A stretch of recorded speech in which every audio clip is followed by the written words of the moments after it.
আসসালামু আলাইকুম ভাই বোনেরা, সবাই কেমন আছেন? আমি গরুর গোস্ত রান্নু এই দিয়ে খানা খানা ধোন গরু বাচ্চা উঠাই রাখছি কাটা লাডের বড়া খাওয়ার জন্য।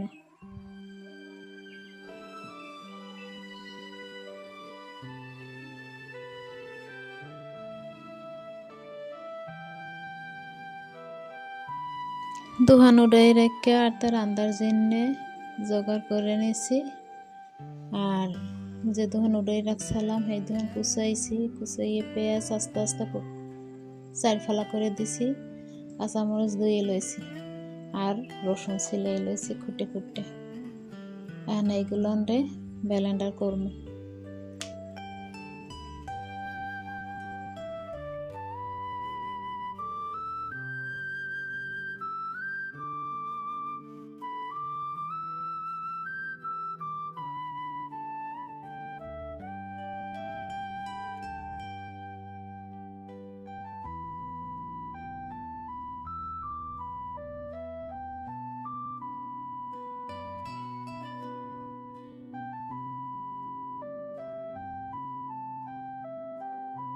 হয়ে গেছে ব্লেন্ডার করা।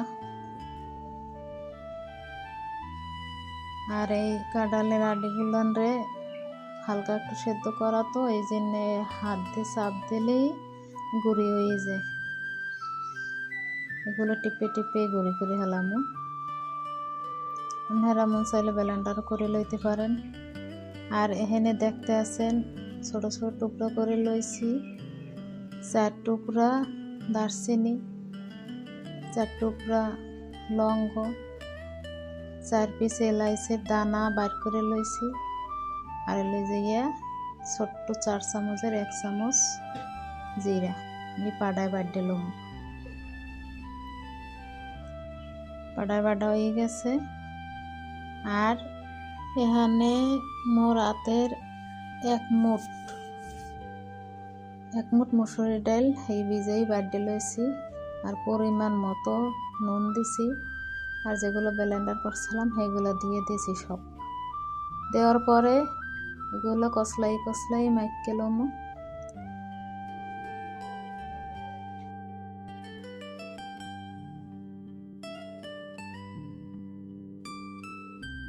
এখন একটা প্যান বসাই দিছি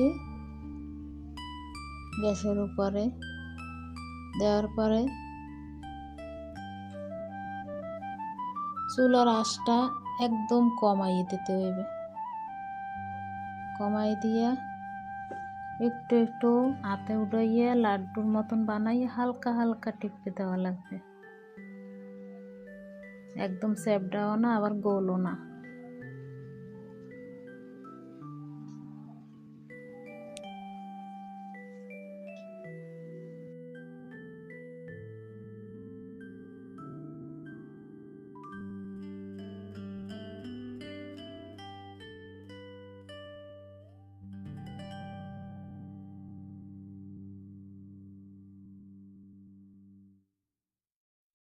এখন একটা একটা করে সব উল্টাই দিলাম।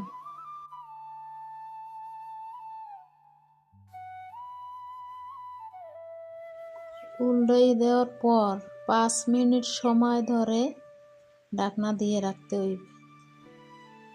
এরপরে ঢাকনা উঠাইয়ে